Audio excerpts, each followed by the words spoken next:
বন্ধুরা অনেকদিন পরে আজকে বাসায় আমি দারুণ একটা খাবার রান্না করব। তার জন্য আমি পেঁপে কুচি করে কেটে নিয়েছি, এর ভিতরে একটাই আলু দিয়েছি যেহেতু আলুটা বেশি নাই বাসায়। এর এখানে মরিচ আর পেঁয়াজটা কেটে নিয়েছি। আর রান্না করব কি দিয়ে জানেন? অনেকগুলো চিংড়ি মাছ দিয়ে। এখানে দেখতে পাচ্ছেন প্রায় 1 বাটি সমান চিংড়ি মাছ আমি বের করে রেখে দিয়েছি।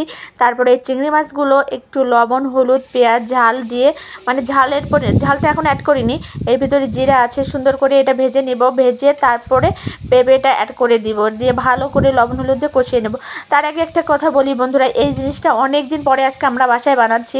তো পেঁপে দিয়ে চিংড়ি মাছের তরকারি কিন্তু অসম্ভব মজা হয়। চিংড়ি মাছ দিয়ে, শসা দিয়ে, চিংড়ি মাছ দিয়ে, পুঁই শাক দিয়ে একেবারে অসাধারণ একটা খাবার। আমার জন্য অন্য একটা আইটেম করবো যেহেতু এটা আমি খাবো না।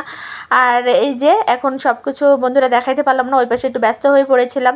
আর জানেন না, সকালে এত কাজের চাপ থাকে, আমি ওঠার 1 ঘন্টা পরে আপনাদের দাদা ওঠে। তো আমার এই 1 ঘন্টার ভিতরে রান্নাটাকে কমপ্লিট করতে হয়। আর আজকে বেশি কিছু করতে পারবো না, আজকে সময় হাতে একদমই নেই। তাড়াহুড়ো করে আমি এটাই রান্না করতেছি। আর এটা ভালো করে কষিয়ে নিয়ে তারপরে এখানে ঝোলের পরিমাণটা অ্যাড করে দিয়ে এখন এর ভিতরে হালকা একটু গরম মশলার গুঁড়ো আর একটু জিরার গুঁড়ো অ্যাড করে দিলেই নামানো হয়ে যাবে। তো আমি সব কিছু তাড়াহুড়ো করে রান্না করে নিয়ে স্নান করে এসে গিয়েছি। এখন ছেলের ভাত আর আপনাদের দাদার ভাত বেড়ে দেবো। তো ওরা দুজন খাবে, আমি পরে খাবো। ছেলেকে আগে আমি খাইয়ে দিব, তারপরে খাবো।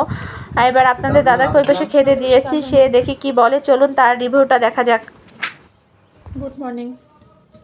গুড মর্নিং বন্ধুরা, সকাল সকাল বাসায় রান্না করেছি পেঁপে দিয়ে চিংড়ি মাছ। তো আজকে এক তরকারি রান্না করেছি, যেহেতু সময় খুব কম এই জন্য বেশি আর রান্না করিনি। তো আপনাদের দাদা বলতেছে যে তরকারিটা দেখে মনে হচ্ছে ভালো হয়েছে।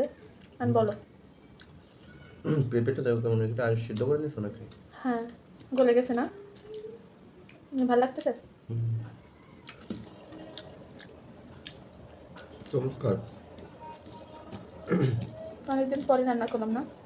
আলু আর কটিস আলু নিয়ে আসবো আজকে, আলু শেষ হয়ে গেছে এই জন্য। আর ওই উচ্ছে দিয়ে যেটা রান্না করছে সেটা মোটা হলো না। না ভালো শোনেন সত্যি? আর গন্ধটা দারুণ বেরিয়েছে না বলো?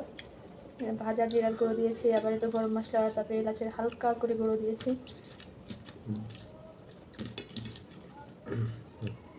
আপনাদের দাদার তরকারি ভালো হলে আর কোনো কথা নেই, মুখ বুঝে খেয়ে নেবে।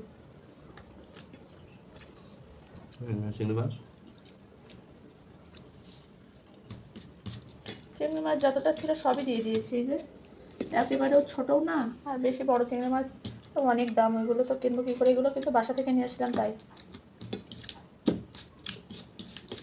তাহলে খাও তুমি, আমি ছেলেকে রেডি করাবো, তাহলে তুমি খাও। হ্যাঁ, আচ্ছা, বাই।